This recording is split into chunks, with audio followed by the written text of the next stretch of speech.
Bismillahirrahmanirrahim.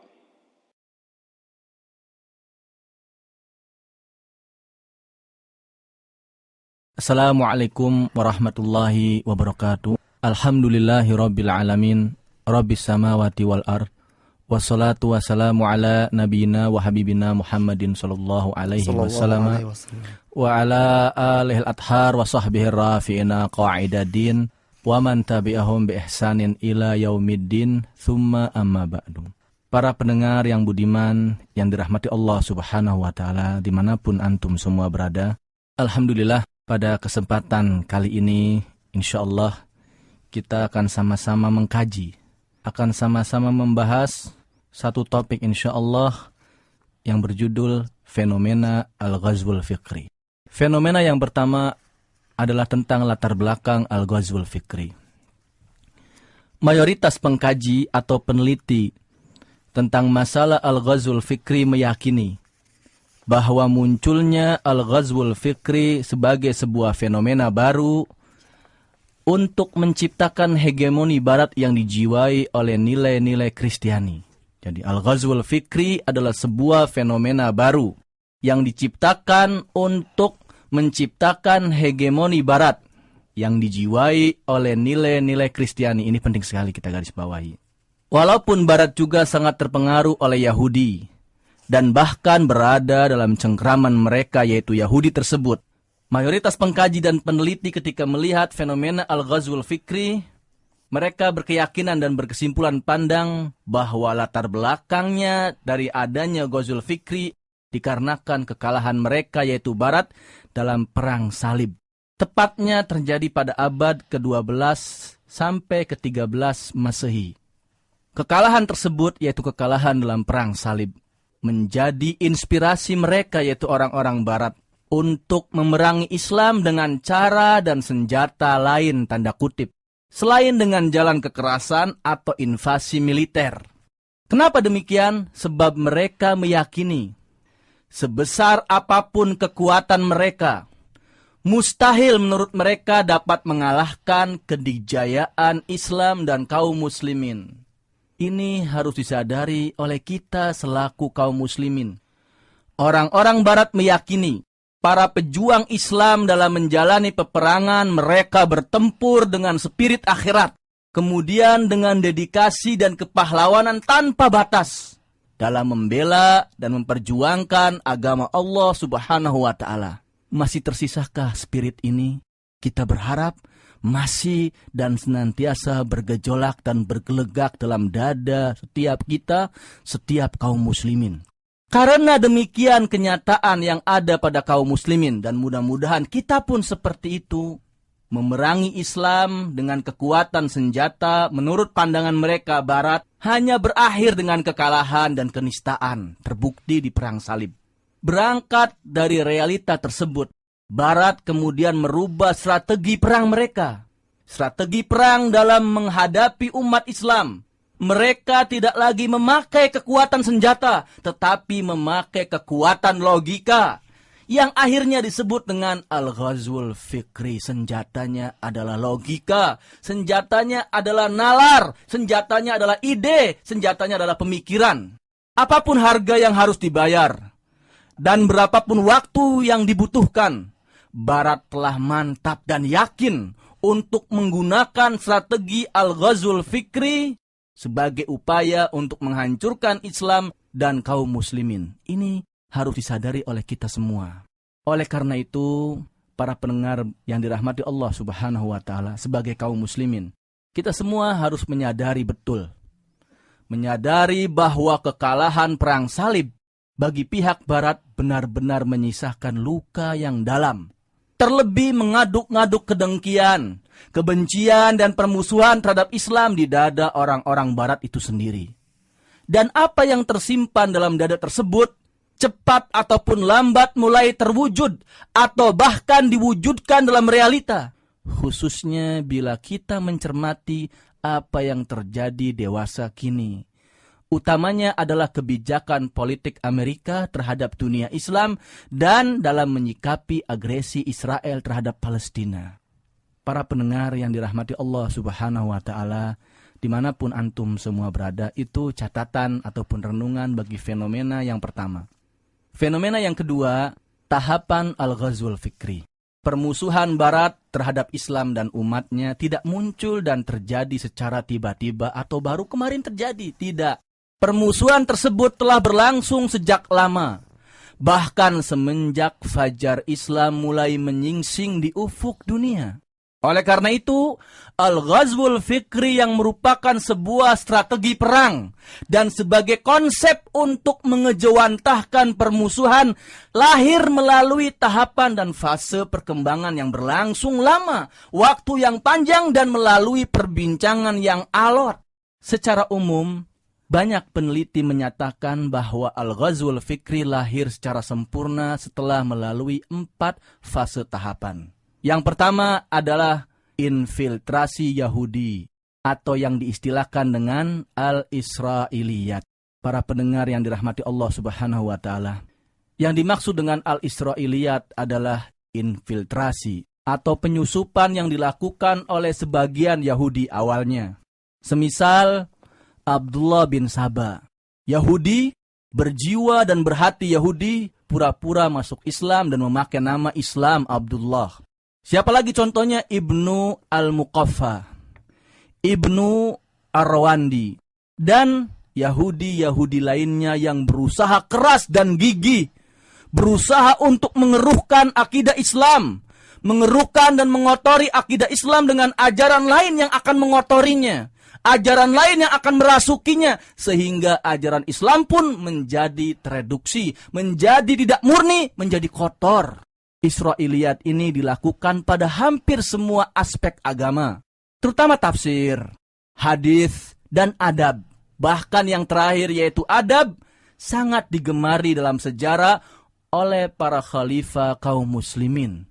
Hati-hati, sekarang banyak tafsir, apalagi tafsir yang terpengaruh dengan metode Yahudi, yang disebut dengan metode tafsir kritis atau metode tafsir hermeneutika. Hadis pun banyak dicemari oleh mereka. Buku-buku tentang adab pun hati-hati, waspada, harus teliti dan selektif, tetapi kita pun harus rajin membaca, dimasuki dan disusupi oleh mereka. Fase ini yaitu infiltrasi Yahudi atau Israiliyat dianggap belum memiliki pengaruh kuat dan belum sesuai target yang dicanangkan. Tapi harus kita sadari bersama, fase ini telah memiliki andil yang berarti bagi tahapan selanjutnya. Bahkan tahapan selanjutnya tidak terjadi tanpa sebelumnya dilalui dan didahului oleh fase yang pertama ini. Para pendengar yang dirahmati Allah Subhanahu wa taala, fase yang kedua adalah perang salib jilid pertama atau yang diistilahkan dengan Al-Hurub As-Salibiyah Al-Ula.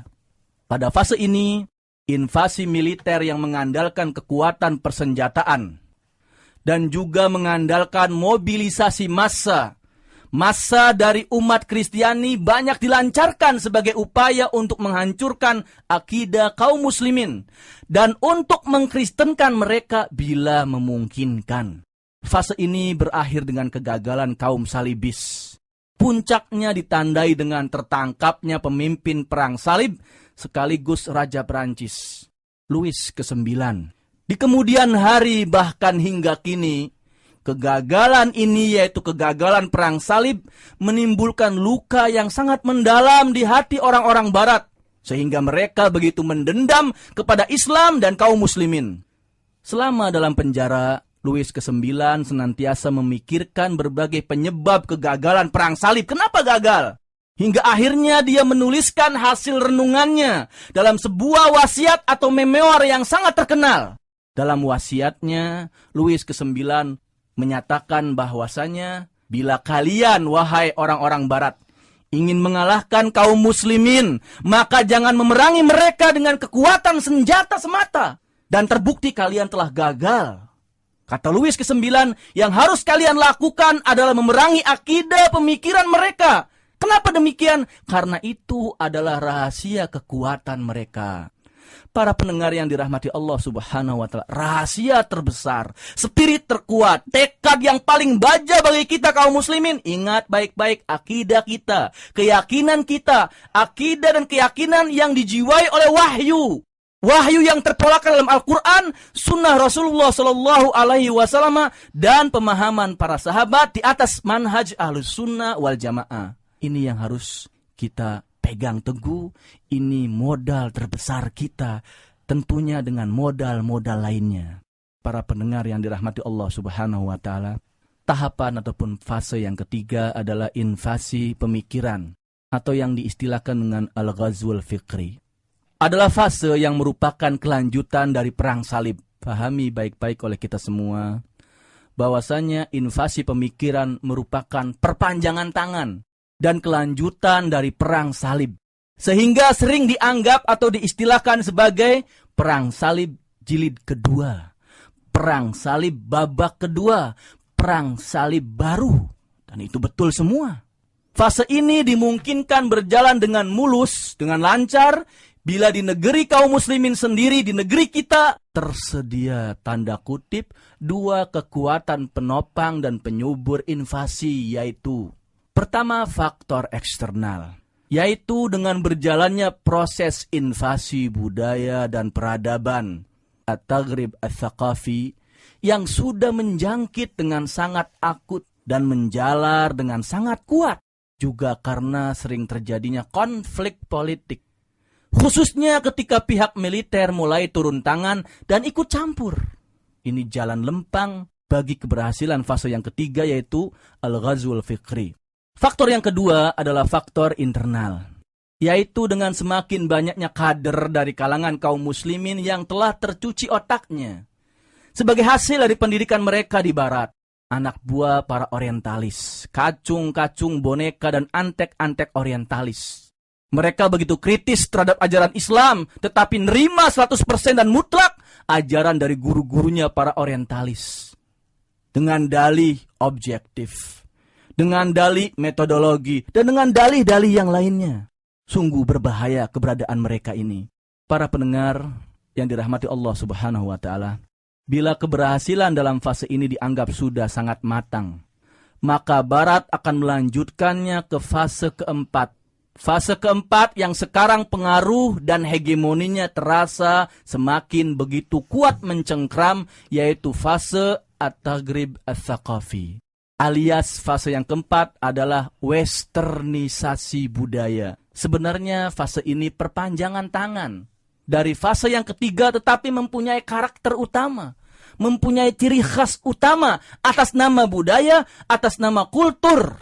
Biasanya sangat tipis sekali ucapan, ungkapan, terma yang mereka gunakan. Sangat beracun sekali, sangat indah, tetapi racunnya sering tidak disadari karena keindahannya tersebut. Westernisasi budaya, pembaratan budaya. Mungkin banyak di kalangan kita akan timbul pertanyaan, ada apa dengan pembaratan? Kenapa khawatir dengan pembaratan? Para pendengar yang dirahmati Allah Subhanahu wa Ta'ala, fase ini merupakan tahapan yang paling berbahaya. Karena target utamanya adalah untuk menanggalkan seluruh lapisan kaum muslimin dari akar akidah dan budayanya, yaitu akidah Islamiyah dan budaya Islami. Kita lihat akidah Islam mulai terkoyak, terkotori, mulai ditinggalkan, mulai tidak dipercaya oleh segelintir ataupun oleh banyak dari kalangan kita sendiri, kaum muslimin. Budaya Islami mulai diragukan, mulai tidak sadar mana budaya Islami, mulai tidak tahu mana budaya Islami. Khususnya di era yang disebut sebagai era globalisasi yang tiada lain merupakan proses Amerikanisasi. Di pojok-pojok gunung, di bawah kaki gunung, makanan saja sudah Kentucky Fried Chicken. Tidak kenal kita dengan misalnya ayam bakar Mbok Berek gitu kan, ataupun ayam bakar produksi kita sendiri. Budaya pun demikian, yang lebih daripada makanan, minuman. Ini perlu diwaspadai dan ini adalah fase yang sangat berbahaya sekali. Para pendengar yang dirahmati Allah Subhanahu wa Ta'ala, berkaitan dengan fenomena yang kedua, yaitu tahapan al-ghazwul fikri. Pengkaji lain berpendapat bahwa al-ghazwul fikri yang akhirnya menghegemoni dengan kuat di tubuh kaum muslimin tidak datang secara sekaligus, tetapi melalui tahapan-tahapan hingga menuju proses kematangannya. Tahapan tersebut dapat dibagi menjadi 3. Ini menurut penelitian dari pengkaji yang lain. Tahap yang pertama yaitu tahap sebelum jatuhnya khilafah Islamiyah. Fase ini dimulai dengan peristiwa Perang Salib Crusade, kemudian disusul dengan Orientalisme, lantas disusul pula dengan misionarisme atau kristenisasi, dan diakhiri dengan membagi-bagi, mencabik-cabik, dan mencaplok wilayah Daulah Islamiyah menjadi teritorial kecil, atau yang dalam sejarah kita kenal sebagai efek dari Perang Dunia Pertama dan Perang Dunia Kedua. Perang Dunia Pertama bukan kekalahan 3 negara yang bergabung, yaitu Jerman, Italia, dan Jepang. Ia itu salah satunya, tetapi yang perlu kita sadari, kaum muslimin yang rugi besar. Begitu pula dalam Perang Dunia Kedua, bukan karena Jepang yang rugi, bukan. Kita kaum muslimin, negara kita kaum muslimin dibagi-bagi. Memang betul, Perang Dunia Kedua adalah lulu lantaknya Jepang karena dibom atom. Tetapi yang perlu kita sadari dan sering tidak kita sadari adalah dibagi-bagi, dicabik-cabik, dan dicaplok-caploknya negara Islam, negara kita semua, negara kaum muslimin menjadi teritorial kecil yang susah sekali mengadakan perlawanan. Itu tahap yang pertama. Tahap yang kedua adalah tahap menjatuhkan khilafah Islamiyah. Fase ini ditandai dengan penyebarluasan sekulerisme secara masif, secara aktif, dan terkesan liar sekali. Kemudian ditopang dengan penyebaran paham kebangsaan nasionalisme sempit untuk menghadapi kekuatan kekhalifahan. Diadu domba, divide et impera, politik belah bambu, politik kuda Trojan ataupun kuda Troyan, dan juga politik-politik yang lainnya. Lalu diakhiri dengan usaha untuk menjatuhkan khilafah Islamiyah hingga kekhilafahan menemui ajal dan berujung pada keruntuhannya. 80 tahun lebih khilafah Islamiyah telah hancur. Tahapan yang ketiga adalah tahap setelah jatuhnya khilafah Islamiyah dan efeknya kita rasakan sekarang, saat ini, jam ini, dan di detik ini salah satunya. Fase ini merupakan upaya penjagaan Barat untuk mengukuhkan, untuk memperkuat hegemoninya agar dunia Islam tidak mengalami kebangkitan as-sahwa al-islamiyah dan agar mereka tetap dalam keadaan tercabik-cabik dan terkoyak-koyak penuh luka dan derita. Cara dan metode yang ditempuh Barat dalam fase ini sangat banyak dan beragam sekali. Yang terpenting adalah dengan melakukan perubahan sosial politik di dunia Islam melalui program westernisasi atau melalui penggalakan masif dari konsep sepilis, sekulerisme, pluralisme, dan liberalisme.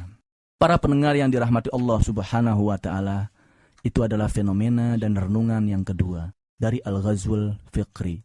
Fenomena dan renungan yang ketiga adalah ruang lingkup Al-Ghazwul Fikri. Berdasarkan terminologi atau istilah dari Al-Ghazwul Fikri dan terma lainnya, ruang lingkup invasi pemikiran atau Al-Ghazwul Fikri dapat dijabarkan sebagai berikut. Mengeruhkan kemurnian Islam, baik sumber wahyunya yaitu Al-Quran dan Sunnah Rasulnya Sallallahu Alaihi Wasallam, serta pemahaman terhadap keduanya, pemahaman terhadap Al-Quran dan pemahaman terhadap Sunnah Rasulnya Sallallahu Alaihi Wasallam, maupun melalui tikaman terhadap Nabi dan Rasulnya Muhammad Sallallahu Alaihi Wasallam adalah visi dan misi utama dari Al-Ghazwul Fikri. Segala hal yang berhubungan dengan pemikiran, intelektualitas, dan faktor psikis atau psikologis manusia, maka itu adalah wilayah yang menjadi target serangan dari Al-Ghazwul Fikri. Sehingga cakupan wilayahnya sangat luas sekali, bahkan meliputi ide, cara pandang, dan pola pikir sekalipun. Hati-hati dengan ide kita, hati-hati dengan cara pandang kita, hati-hati dengan pola pikir kita. Ada penyusup yang akan masuk. Ideologi, akidah, politik, ekonomi, sosial, budaya, adat istiadat, tradisi, kebiasaan, teknologi, dan bahkan hingga dalam gaya hidup. Seperti dalam masalah makanan, food, pakaian, fashion, dan hiburan atau kesenangan, fun, adalah ranah atau bidang kehidupan yang menjadi garapan dari Al-Ghazwul Fikri. pemimpin negara, pemuka agama, aparat pemerintah hingga penduduk sipil dan rakyat jelata sekalipun adalah pihak yang dijadikan korban oleh al-ghazwul fikri. Pendidikan, pers, seni, dan bidang keilmuan lainnya adalah media atau sarana yang digunakan dalam al-ghazwul fikri sekaligus sebagai media yang menjadi sasaran invasi.